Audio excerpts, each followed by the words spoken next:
po natin is can we believe it? At bago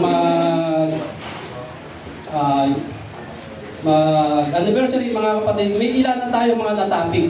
So yung mga na-topic natin is yung take all agree, saka yung science, medicine, and history. Yung po mga kapatid. So meron pa po dito mga kapatid, may tatlo pang natitira. Dito po yung last ng lesson 4 natin. Amen. Tama po ba yung relo natin mga kapatid? 8:50 pa lang sa relo natin. 8:57? Tama, 8:50? 57 na lang. Praise the Lord. So, lesson 4 tayo mga kapatid. So, lesson 4 po natin is magsisimula tayo sa page 20 hanggang 24. Ang matatopic natin ngayon mga kapatid is archaeology, prophecy, and Dead Sea Scroll claims or says it's true. Ano ba yung it's true mga kapatid? Page 20. Archaeology mga kapatid. So, ang patuloy natin pag-aaral at ang mga nalalaman natin mga kapatid is mas lalo nating napapatunayan na ang Bible ay totoo. Amen? Kaya habang tumatagal, mas marami tayong nalalaman, napapatunayan natin na ang Bible ay totoo talaga. Kaya, ang archaeology, mga kapatid, ay isang science na nabuo sa nakalipas na 200 years. So matagal na may archaeology, mga kapatid. Sila yung mga nagbuhukay at nag-aaral sa mga nangyari about history. History mga kapatid. So sa lahat ng science, ang archaeology ay isa sa mga nakaka-excite sa atin bilang mga Kristiyano. So bakit kaya mga kapatid? So dahil mga kapatid, pinapakita nila na ang Bible is accurate. Bakit mga kapatid? Dahil sa kanilang mga nadi-discover. Diba? Napakarami na nadi-discover. Mamaya mga kapatid, matatapik natin yan. So lahat ng kanilang mga nadi-discover ay napapabalita. Nakikita natin sa mga TV, napapabalita sa mga radyo, nakasulat dyan sa mga dyaryo, at kung saan-saan pa. Kaya mga halos buong mundo ay unti-unting nakakaalam tungkol sa katotohanan ng Bible. Sino naniniwala na ang Bible ay totoo mga kapatid? Amen. Kaya marami tayong mababasa mga kapatid na salaysay mula sa archaeology sa mga nagawa nila 100 years na ang nakakaraan.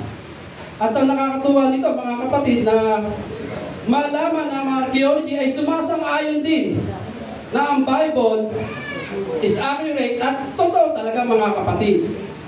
Kaya mga kapatid, dahil sa dami ng kanilang mga nadi-discover, kaya halos lahat ng kanilang natutuklasan ay nagpapatunay ng mga kwento sa Bible ay totoo.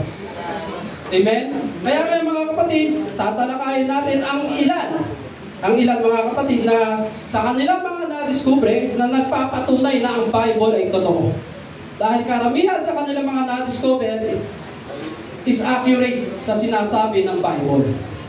Amen? Amen. O, sino ba yung mga archaeology dito?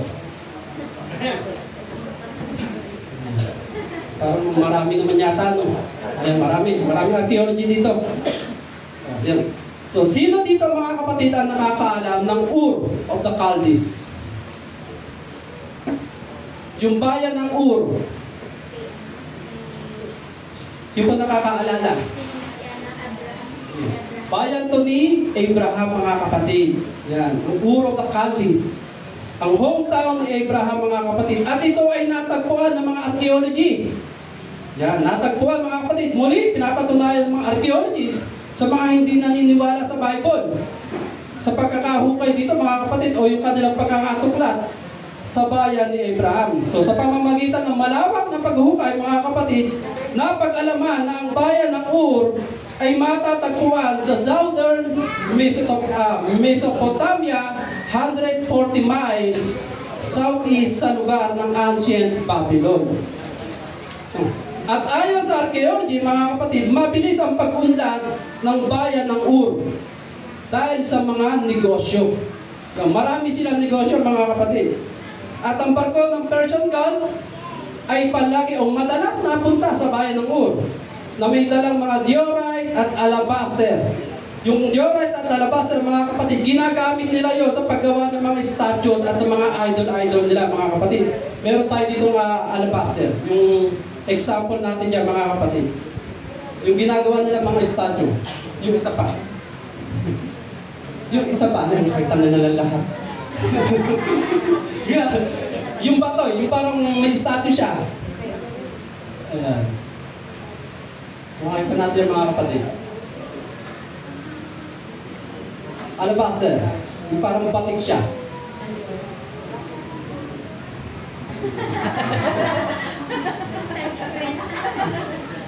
Taas ka dito eh.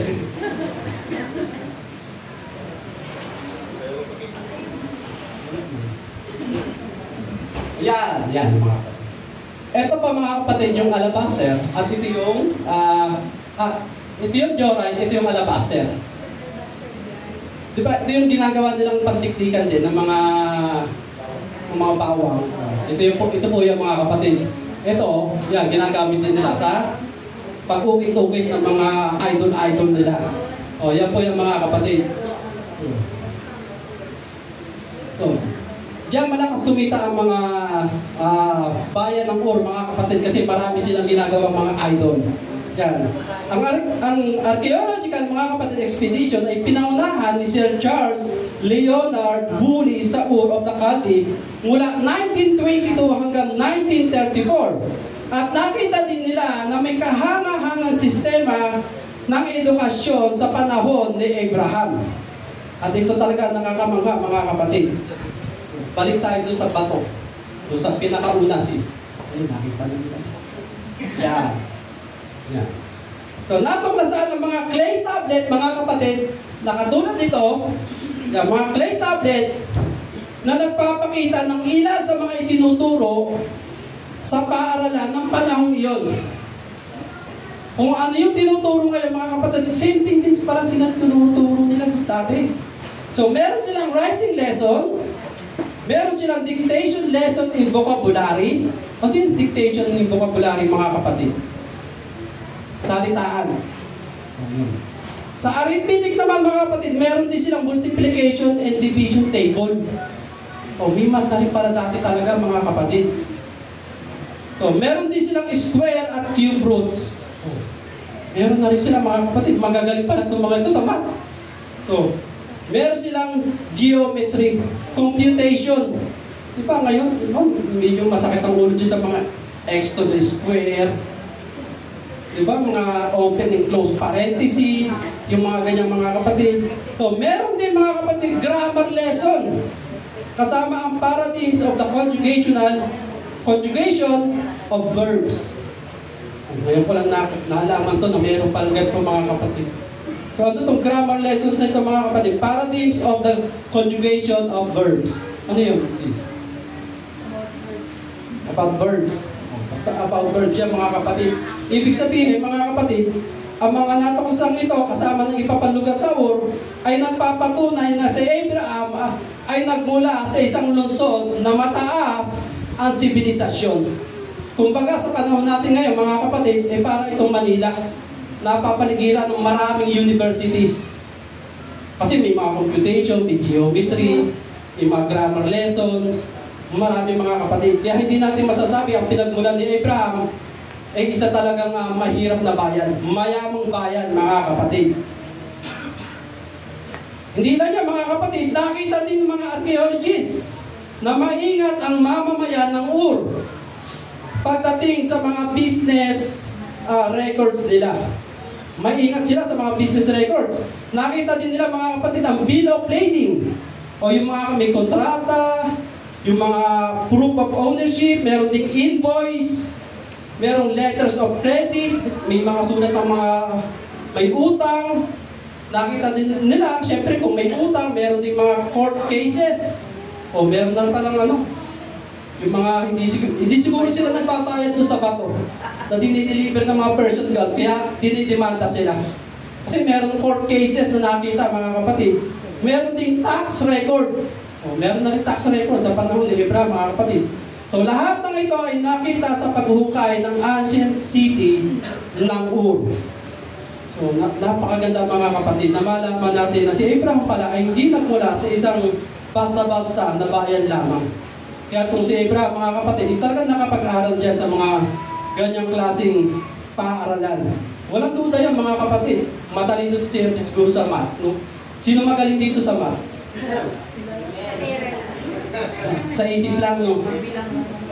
O naalala ko kahapon mga kapatid, si Pastor nagturo dito kahapon. Sabi niya, pag magaling ka daw sa math, magaling kang makamemorya. Sino magaling sa math? 1 plus 1, 2. Yes, magaling sa math, mga kapatid. So yan, Hittites yan, mga kapatid, sa Hittites tayo. Hanggang sa huling bahagi ng 19th century,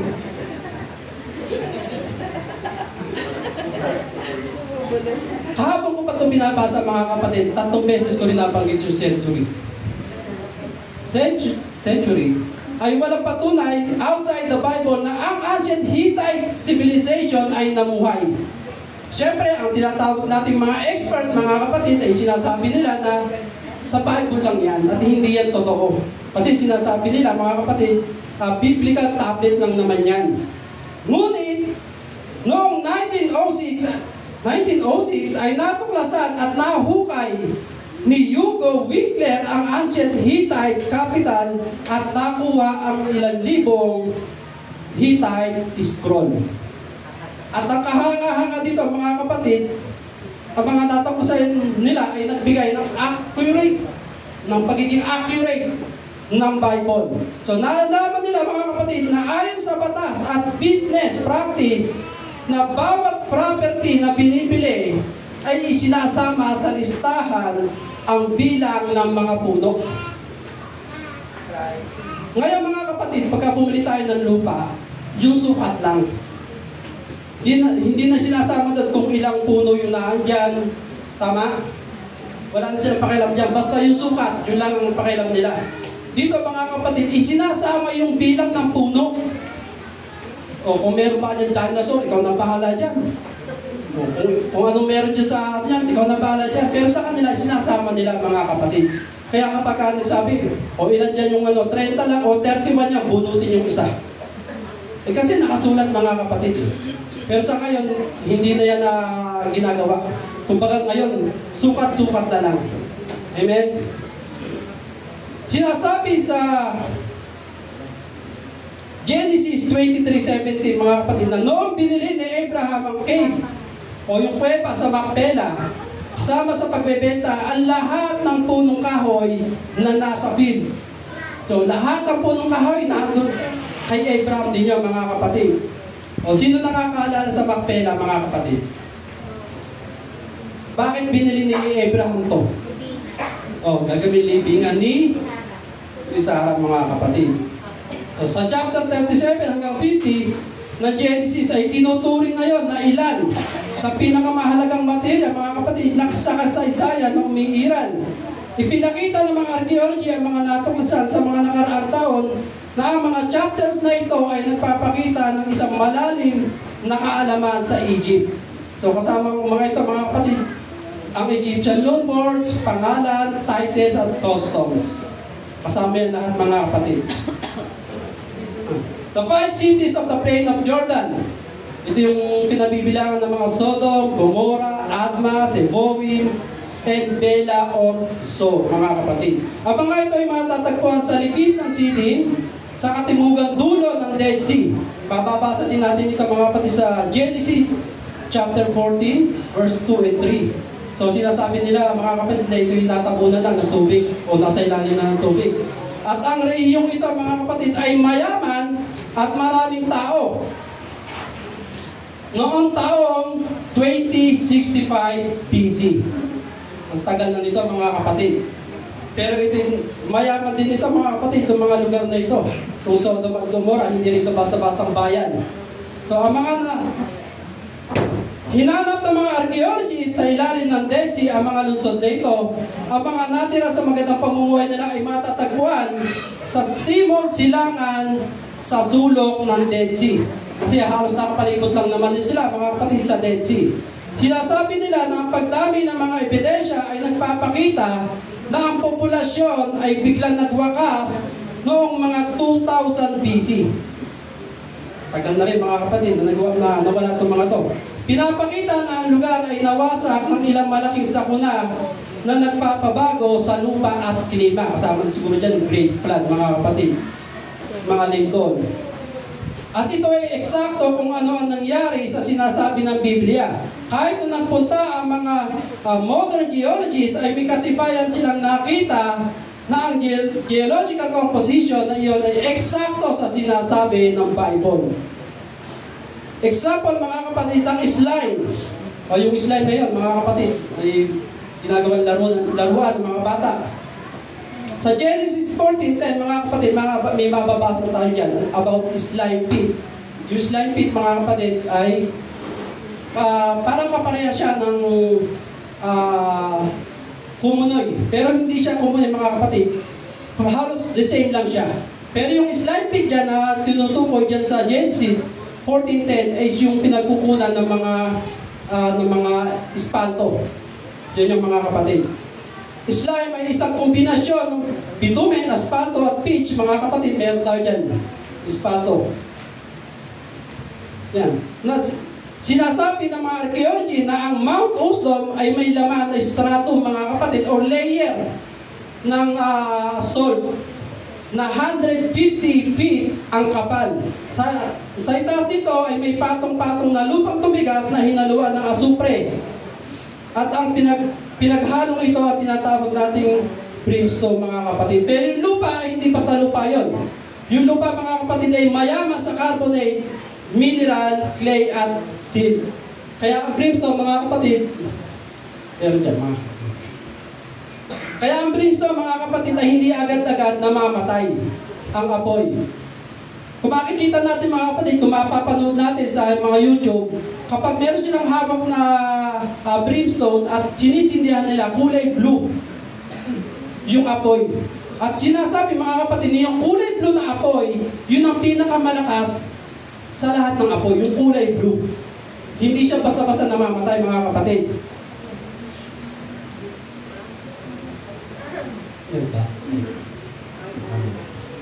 Ang salaysay, mga kapatid, tungkol sa asawa ni Lot ay may ugnay din sa malaking masa o tumpok ng asin sa lugar na iyon. So alam naman natin, mga kapatid, hindi po yan, sis.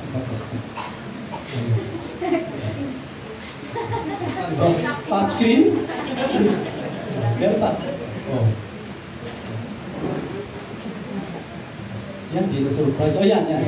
Sa Domingo Mora. Ayan po yung mga kapatid. Ito, sinisindihan niya. Pag nagliyap yan, mga kapatid, magiging blue yan. Magiging blue.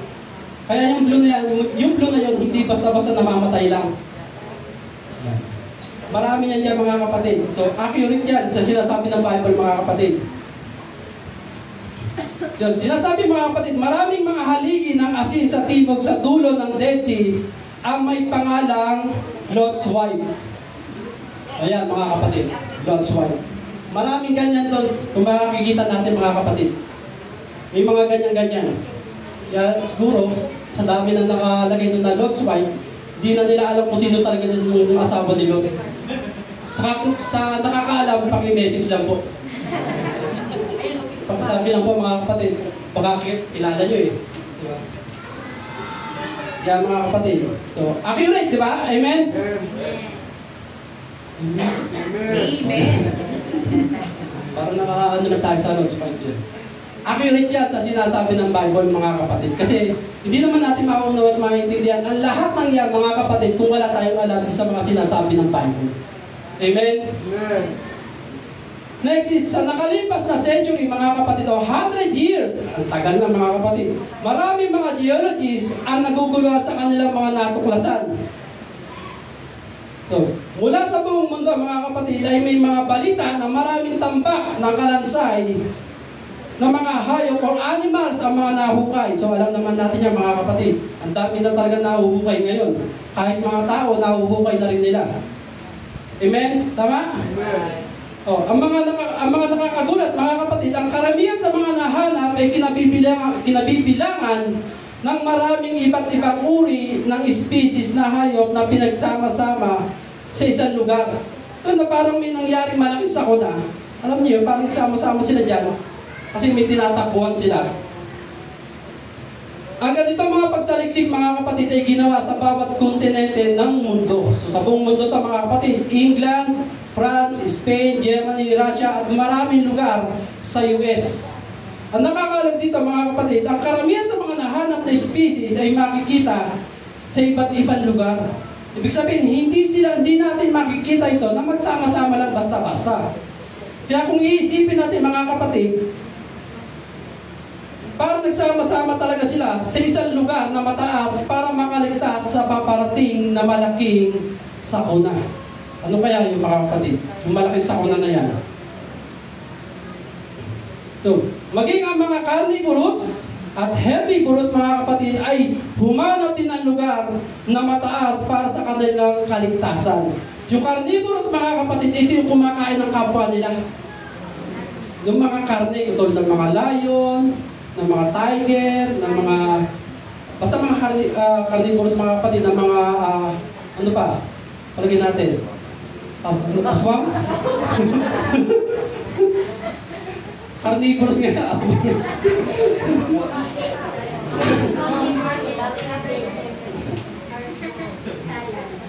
Dinosaur pala yung mga yan, no? At yung herbivorous naman, mga kapatid, yan yung kumakain ng mga dahon-dahon, ng mga halaman, yung mga malalaki, mga kapatid. Kaya maraming mga fossil, mga kapatid, ang makikita sa iba't ibang bansa, lalo na sa Europe at Asia. Ang isa sa halimbawa, mga kapatid, ng mga natuklasan ay matatagpuan sa Burgundy, France, in the Valley of Saar. Ang burol, mga kapatid, ay matataas na umaabot sa 1,030 feet. So mataas ito, mga kapatid. Pero may isang bitak doon, malapit sa taas ng burol, na puno ng kalansay ng hayop. Pero walang skeleton doon, mga kapatid, na pag binuo nila, yung mabubunan. Wala, mga kapatid. At yung iba, balik-balik, ano yung parang itinapulot talaga, itinampak lang sa isang bukay. Yun, doon nila nakita, mga kapatid. Ang magkakasamang buto ay bears, wolves, horse, elephants, mammoths, at iba pang mga animals, mga kapatid. At ang mga animals na ito, mga kapatid, ay hindi ordinaryo makikita na magkakasama dahil ang iba dito ay mababangis nga, mga kapatid. Pero dahil nga may tinatakbuhan silang malaking sakuna, nagkasama-sama sa isang lugar na mataas. Di ba? Ang tao pagka yung may malaking baha, hahanap yan ng mataas na lugar. Ganon din ang nangyari dito, mga kapatid. Dahil may tinatakbuhan silang malaking baha, nagkasama-sama sila. Kaya yung mga carnivorous, herbivorous, ay nagkasama-sama. Kaya maraming fossil ang makikita na iba-iba't ibang uri ng species. Ayan. Meron na ganyan, mga kapatid. Meron pa tayong siya, mga kapatid. Yan muna. Diyan, mga kapatid, nakahukay din sila ng hita. Ayan, oh. Ang laki ng hitang yan. Grabe ng hita yan, mga kapatid. Yung hita na yung, mga kapatid, is 2 meters ang haba. Itong stage natin, mga kapatid, ilang meters po? Sa nakakalam po? Wala pa po. Inches. Itong kakailan siguro.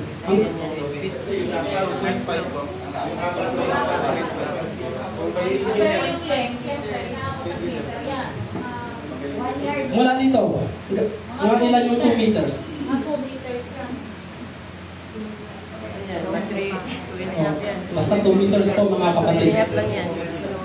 2 meters siya, mga kapatid. Imagine, di ba, pag umorder ka ng bulalo, tapos ganyan, no? Ang laki niya, mga kapatid. Doon yung tao, nakaupo lang siya, nasa dulo pa siya, tapos may space pa siya. Hindi pwedeng maging bulalo yan. Laki niya. At yung mga kapatid, sinasabi ng mga science na yan ay buto ng sauropod. isang dinosaur mga kapatid, herbivorous po yan. Sinasabi isang herbivore mga kapatid na namuhay 140 million years na ang nakalipas. At ngayon, ayan, nahukay nila mga kapatid. At hindi lang yan mga kapatid. Maraming fossils din ang natagpuan sa Agassiz Spring in Sioux County sa northwestern Nebraska. Ang area na ito mga kapatid ay nasa 10 hektarya.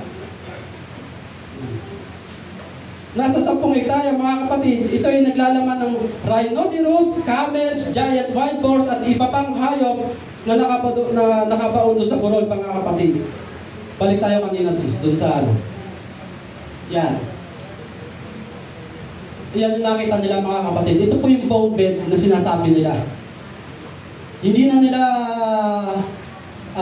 pinagbuo-buo mga kapatid. Kasi nga, ang dami na yan, hindi na nila alam kung alin yung magkakasama. Yung iba, nakita pa nila, alam tayo na nila. Pero ito mga kapatid, itong bone bed na ito, hindi na nila, hinayaan na lang ng ganyan. Yan. Daming buto niyan. Yan po mga kapatid yung makikita at nakatagpuan ng mga archaeologists. So, ano kaya sa tingin natin mga kapatid ang pwede maging sanhi para magkasama-sama ang mga butong yan? Kasi kung sinasabi natin na ang mga carnivorous ay hindi pwedeng sumama sa mga herbivorous kasi nga mababangis sila. Palagay natin, bakit nagkasama-sama sila ng mga ganyan? Nature. Kasi isa lang naman ang dahilan natin mga kapatid, yung malaking baha. Tama? Isang malaking baha ng tubig mga kapatid ang pwedeng makagawa niyan. Kaya ibig sabihin mga kapatid, mas lumalaki ang chance na talagang ang Great Flood sa Genesis ay totoong nangyari. Hindi lang gawa mga kapatid, hindi lang katang-isip. Totoo talaga nangyari dahil sa mga nauhukay ng mga geologists tulad dito mga kapatid.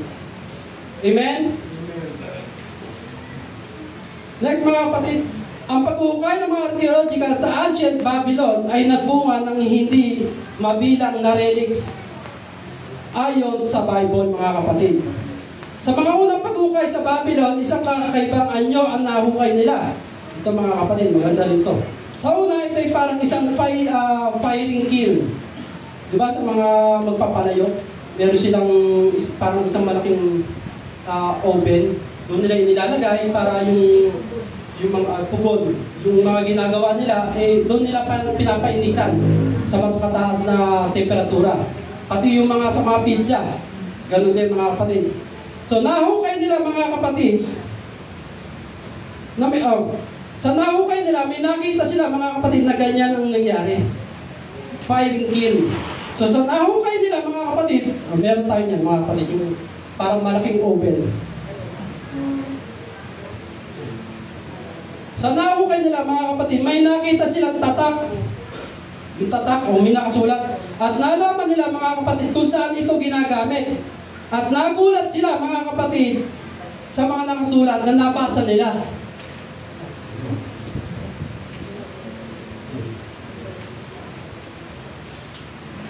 May nakasulat doon sa gilid.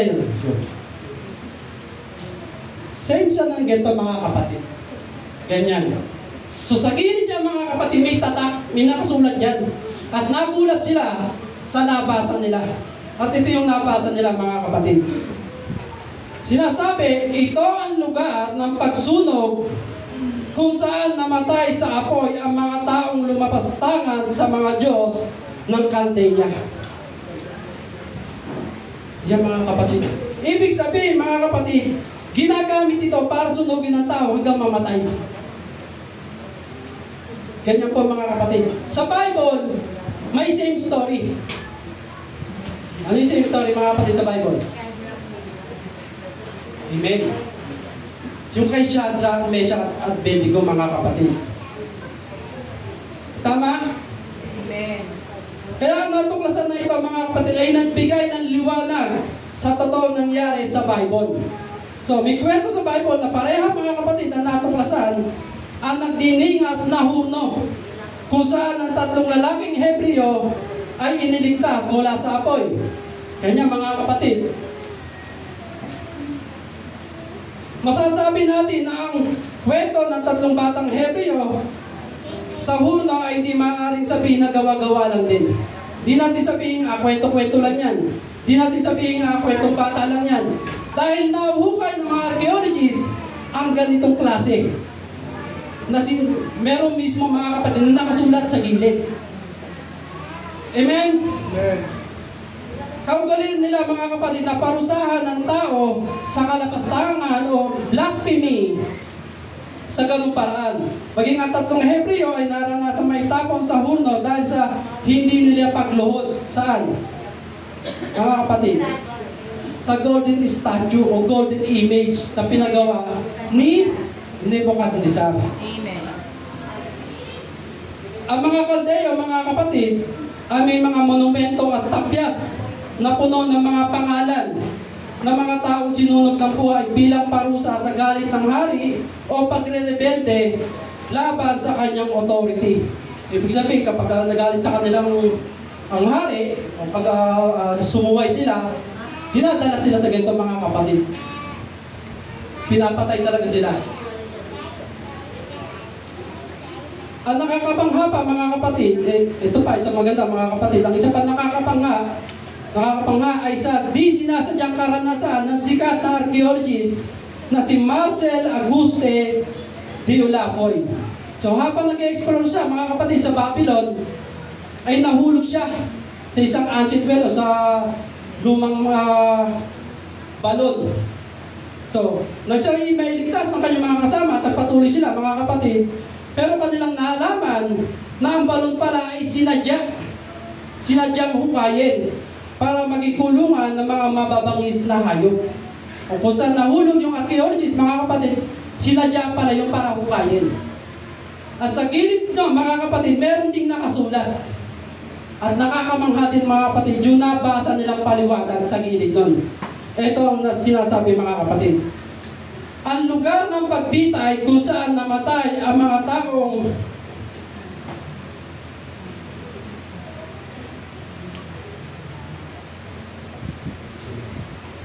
ang lugar ng pagbitay kung saan natin Panginoon.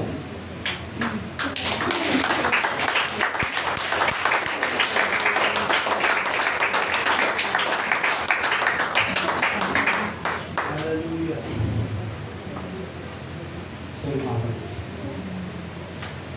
Ang nakasulat mga kapatid, sa ang lugar ng pagbitay kung saan namatay ang maraming taong nagpagalit sa hari.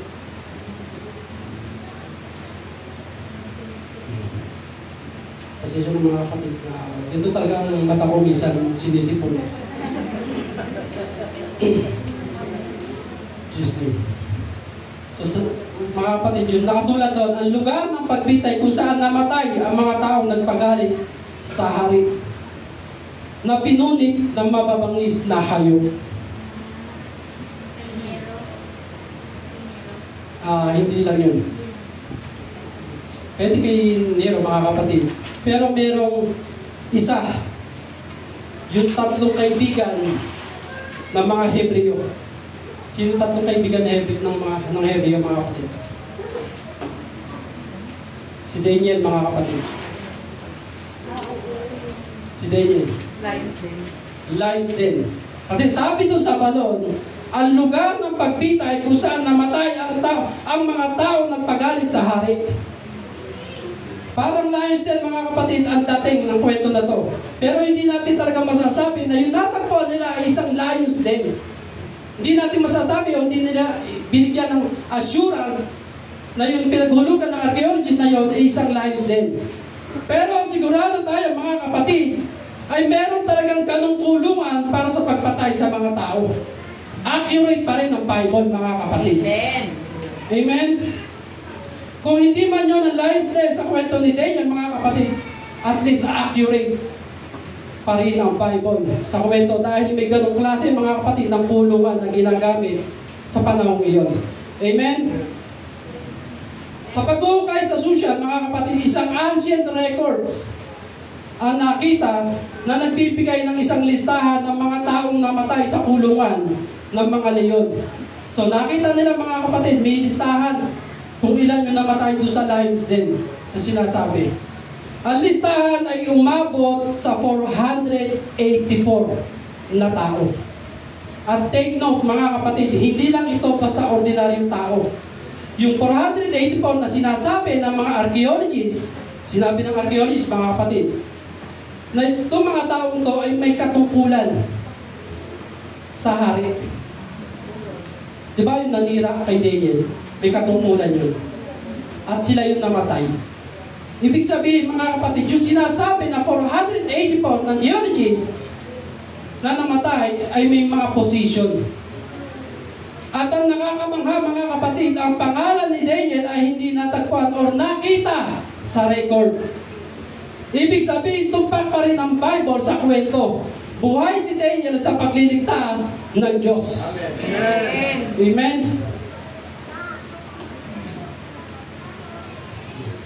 Prophecy.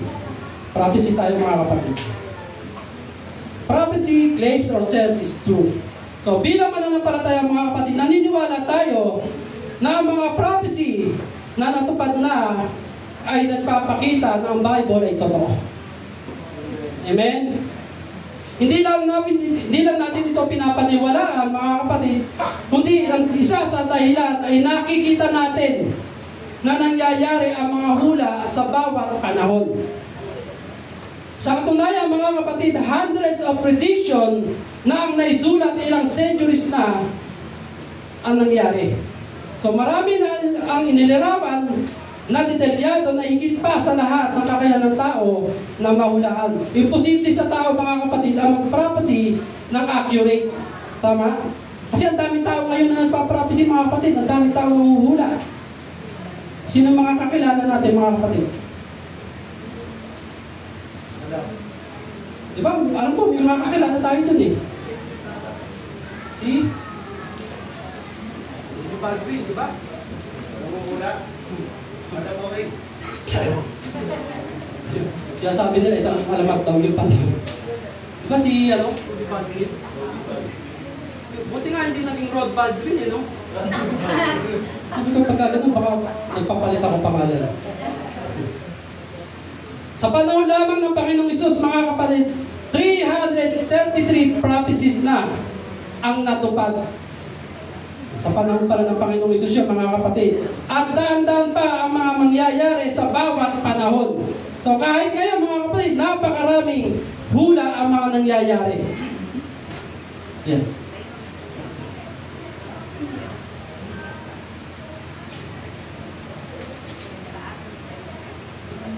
Yun, yung pa rin. Yan. Screen yun eh. Ito pa mga kapatid, disyerto po ito sa Middle East.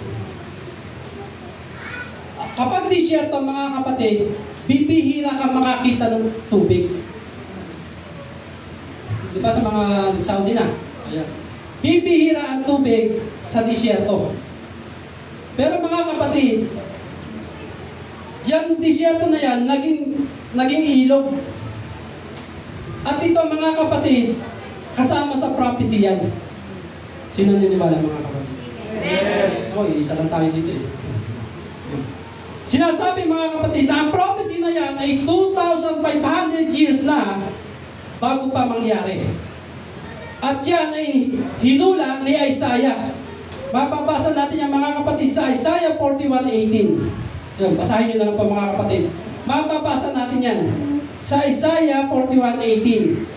Sinasabi niyan, I will open rivers in high places and fountains in the midst of valleys. I will make the wilderness mga kapatid, a pool of water, and the dry land springs of water.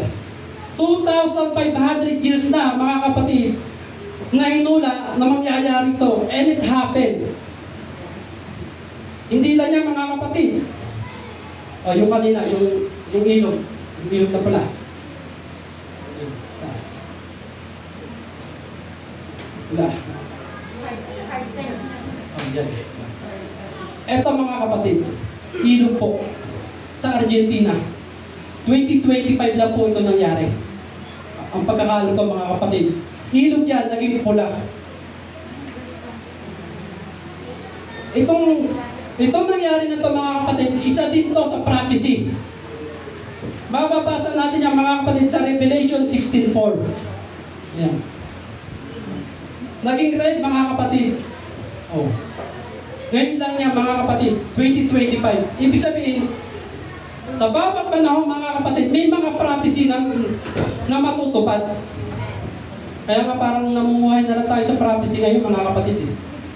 Yung mga nangyayari ngayon, hindi na yan sadya eh. Hinula na yan mga kapatid, yung mga nangyayari sa paligid natin. Yan. Naging pula mga kapatid, oh. Sa Argentina po yan. Kaya ang Biblia mga kapatid ay katunayan ng kasaysayan na isinulat ng maaga. Kaya sinasabi natin mga kapatid, prophetic word po mga kapatid, ang Bible. At 333 prophecy tungkol sa Panginoong Hesus ay kamangha-mangha. Ang isa sa napakagandang prophecy na natupad mga kapatid ay ang pagdating ng Panginoong Hesus. Amen? Amen. Isa sa pinakamagandang natupad na prophecy yan, yung pagdating ng Panginoong Hesus. Amen mga kapatid? Amen. Palakpakan natin Panginoon mga kapatid.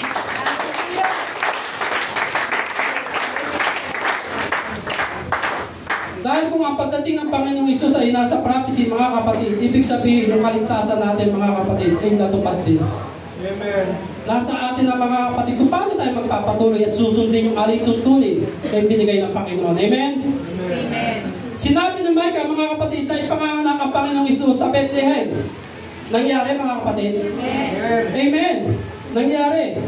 Mababasa natin yan sa Micah 5:2 mga kapatid. Hinula din ni Isaiah na ang Panginoong Hesus ay ipanganganak ng isang birhen. Nangyari hindi? Nangyari. Nangyari, amen. Sa Isaiah 7:14, mababasa natin yung mga kapatid. Sinasabi doon, therefore, the Lord, He Himself will give you a sign. Behold, a virgin shall conceive and bear a son. At nangyari mga kapatid.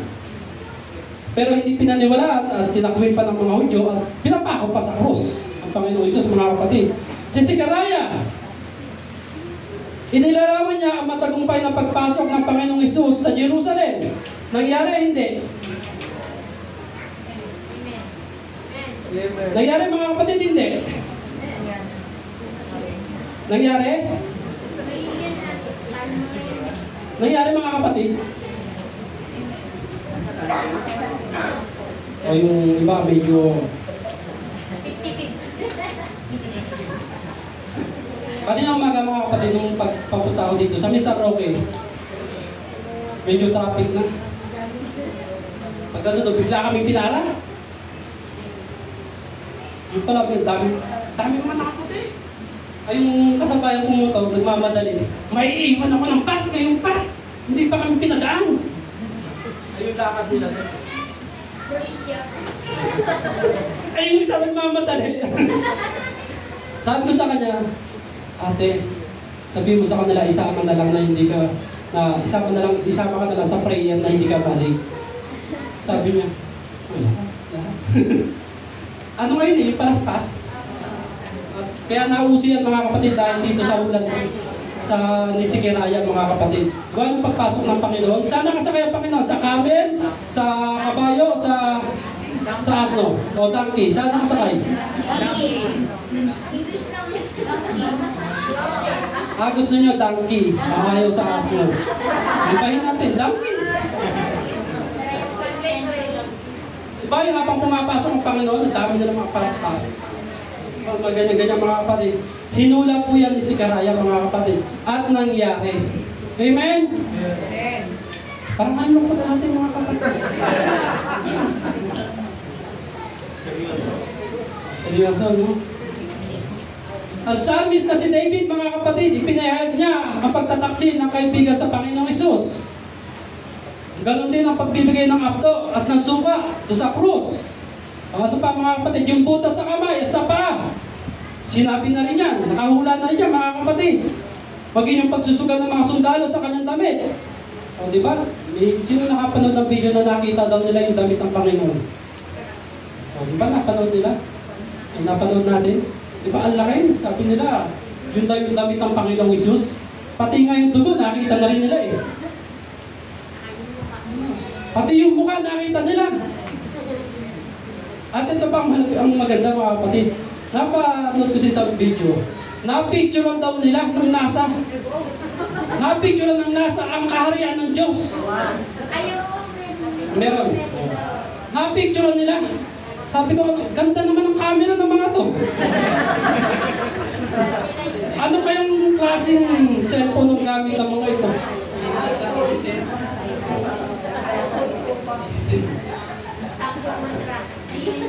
Baka Vivo. Diba parang, siyempre hindi na natin paniniwalaan yan. Sa ating mananampalataya, hindi natin paniniwalaan yan. Yung napicturean yung kingdom of God.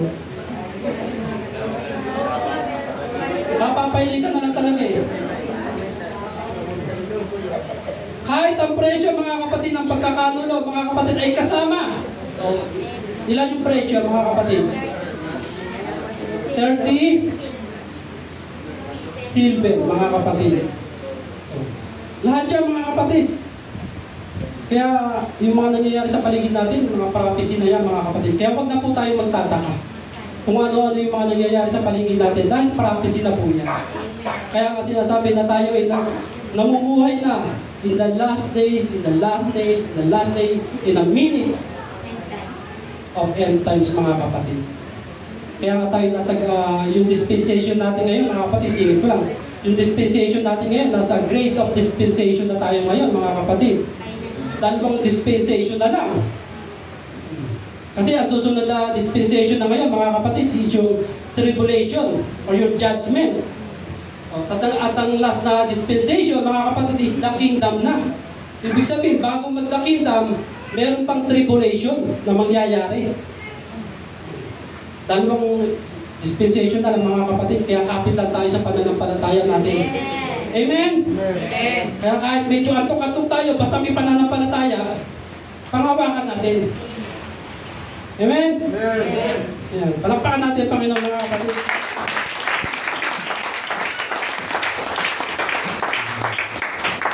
Maging sa Israel, mga kapatid, maraming balita tungkol sa bansang Israel na nagbibigay sa atin ng magagandang pagkakataon na makitang natutupad ang hula ng Biblia. Diba, pag nakikita, minsan kasi ang inaabang ko, yung palibutan na ang Israel eh. Palibutan na. Nung matapos na. Kaya lang, kasi, ayun, the temple mga kapatid. Prepared na po yan mga kapatid.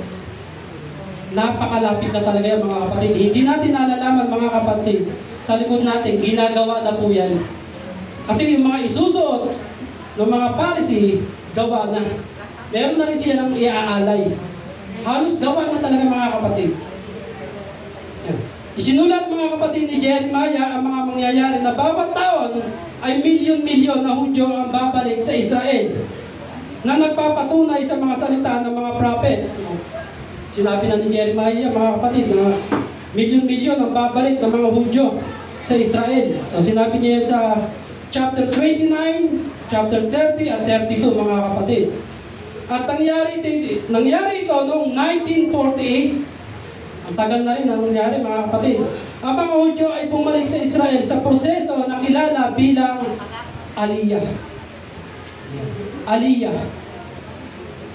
Ang Aliyah mga kapatid, ginawa nila yung para yung mga immigrants na Hudyo ay makabalik sa Israel. Kaya tinawag mo nila yung Aliyah mga kapatid. Na hanggang ngayon ay nagpapatuloy.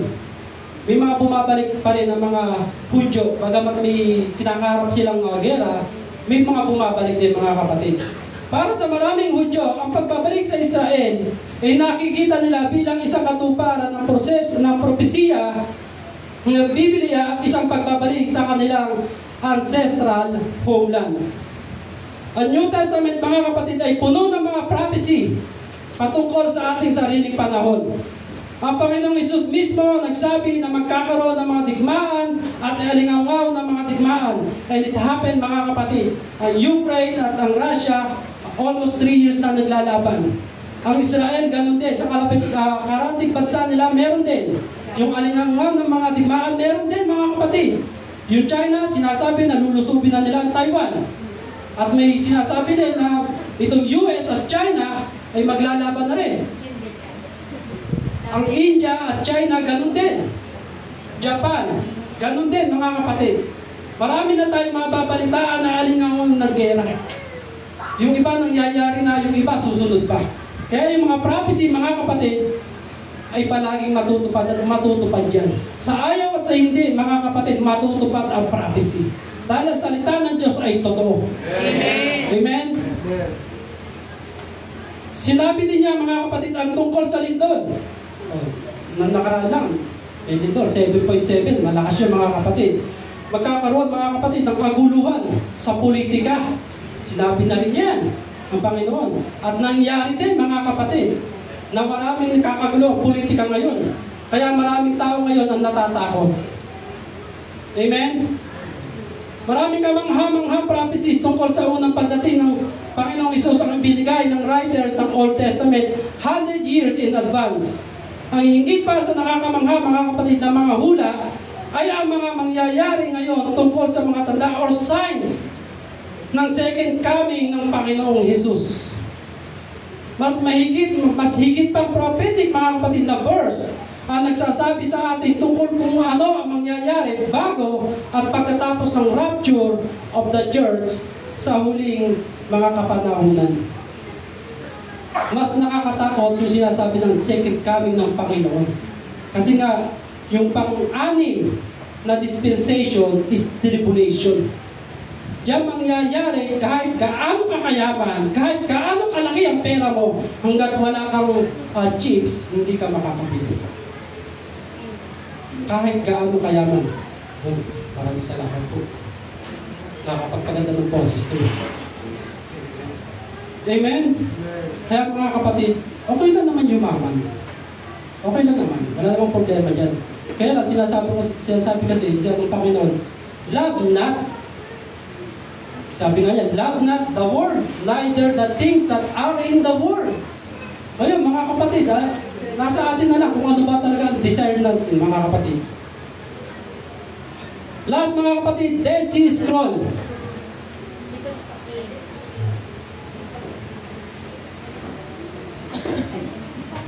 So maraming panahon mga kapatid na wala tayong mga hawak na mga sinulat ng mga manunulat ng mga Old Testament. Dahil ang mga pinagsulatan nila ay mga nasisirang papel. So saan sinulat ang ano yung ginagamit nila mga kapatid na papel dati? Papyrus. Papyrus.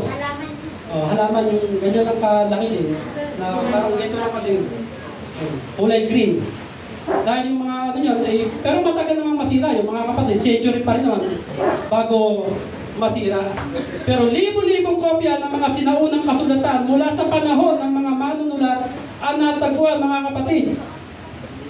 Ang mga sulat na ito ay nasa Hebrew, Greek, Latin, Syriac, Arabic, Egyptian, Gothic, Persian, Coptic at marami pang ibang wika ang natagpuan. Noong 1947, mga kapatid, may dalawang lalaking budowin, shepherd. Pamilya tayo sa kwento mga kapatid. Ganda itong kwento ng mga kapatid eh. So may dalawang budowin, shepherd, mga kapatid. Yung sinasabi na gumawa ng isang napakahalaga at marami ang pinakamahalagang natuklasan sa buong mundo, mga kapatid. At agree ako dito, mga kapatid. So naglilibot sila, mga kapatid, o naghahanap lang sila ng ligaw na kambing. Doon sa bundok mga kapatid, so, sa mataas na burol ng disyerto, sa kanluran ng Dead Sea. Kambing. Siguro yung kambing sa kanila tumpa. Sabi ko, paano ba nangyari sa kanila? Kasi binasa ko sa kanila, yun din ang ano. Kasi binalikan ko sinerch ko, yun din talaga.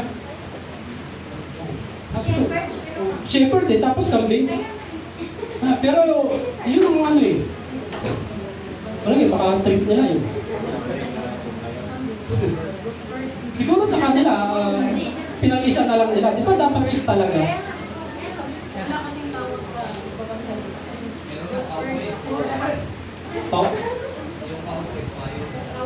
Cowboy? Kabayo yung dala? Pero cowboy. Cowboy? Pero kabayo. Cowboy, pero Cowboy.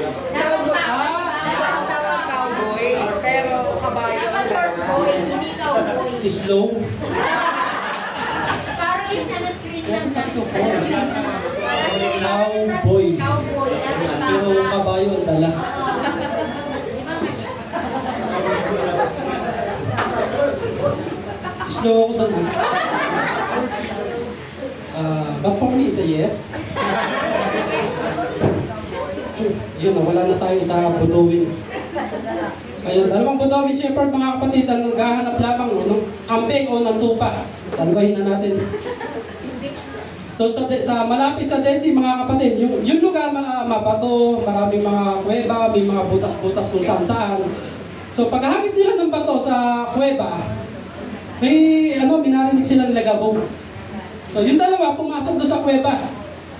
So pagpasok nila sa kuweba mga kapatid, may nakita silang maraming mga jars o yung mga clay jars. Pero yung pito doon, yung pito lamang ang naglalaman ng mga scrolls. Kasi yun ang nakalagay doon, yung pito. Yun naglalaman ng scrolls.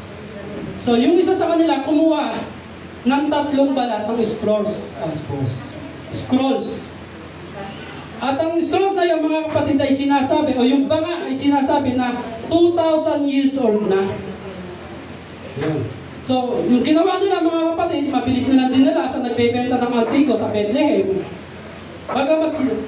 Pero nung pagpunta nila doon sa dealer, mga kapatid, sinabi sa kanila nung nagbebenta na worthless daw yung kanilang nakita o yung mga scrolls, mga kapatid, worthless daw.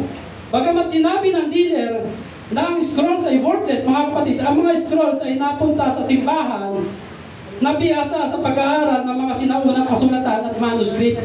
So, nang maramdaman nila mga kapatid na natupusang ito ay may posibilidad na mahalaga, agad sinimula ng mga eksperto na pag-aralan ng mga scrolls.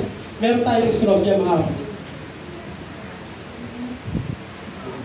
Pinag-aralan nila ang mga scrolls. Ngayon, ang mga scrolls, mga kapatid, ay tinatawag na priceless o walang pera makakabili nito, mga kapatid.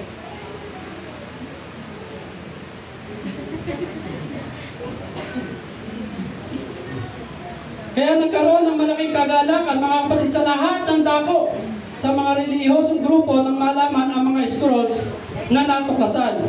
Ang mga natuklasan ay siguradong mahalaga para sa ating mga Kristiyano, mga kapatid. Amen? So sinasabi ng scholar na ang mga scrolls na ito ay sulat ni Isaiah, mga kapatid. Ayan. Ayan. Ito po mga kapatid, yan. Yan. Ganyan po yung nakita nila, yung natuklasan nila mga kapatid, ganyan. At yan nakita nila mga kapatid ay sinasabi na sulat ni Isaiah at ang iba pang mga manunulat sa Old Testament na daan-daan taon na mas matanda kaysa anumang natagpuan na posibleng isinulat noong 2nd century bago ang Panginoong Jesus. So, kaya ang manuscript na ito mga kapatid na karaniwang tinatawag na Dead Sea Scrolls ay nagbibigay ng isa pang patotoo sa katotohanan ng Bible. Dahil nakakuha nila mga kapatid, nakita nila yung ganito. Meron pa yung iba eh. May ano pa yan eh. Meron pa bang iba dyan sis? Doon sa museum, mga kapatid, nilagay nila sa museum. Yan. Bagamat mga sinasinada, pero yan po yun, mga kapatid. Ang manuscript, mga kapatid, ngayon, itinatawag Dead Sea Scrolls. So, sa isang kuweba lamang, mga kapatid, ay natagpuan ang mga fragment na 382 manuscript. Dami, mga kapatid. Ang bawat aklat ng Bibliang Hebreo or Old Testament, maliban kay Esther, ay kasama sa mga natuklasan. Yun ang sinasabi ng archaeologists, mga kapatid. Maliban kay Esther, ay natagpuan nila ang ganito, mga kapatid, ang mga scrolls na yan. At sa patuloy, mga kapatid, ang paghahanap nila ay 1,000 pa, mga kapatid, libo-libo pa ang nahanap na fragments mula sa 11 na kuweba. Sa 11 kuweba, mga kapatid, napakarami pa nilang nakita na tulad ng ganito. Kaya mga kapatid, napakaraming paraan para may paliwanag natin na ang Biblia ay totoo. Kung ang ibang tao hindi naniniwala sa Biblia outside the Bible, pwede natin sabihin itong mga ganito. Ang mga archaeologists, mga kapatid, kung saan nahukay nila ang mga ganito, nagpapatunay na sulat ng mga prophet. Amen? Amen. Kaya hindi tayo mauubusan mga kapatid ng patotoo patungkol sa katunayan ng Bible. Maging outside the Bible mga kapatid, meron tayong matatagpuan.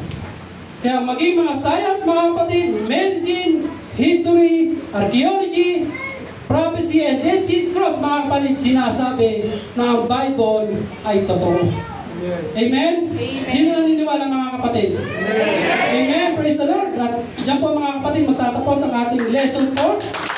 At naman mga kapatid, tayo po ay kahit paano may napulot ilang araw mga kapatid. Praise the Lord. At tayo po ay magsitayo mga kapatid.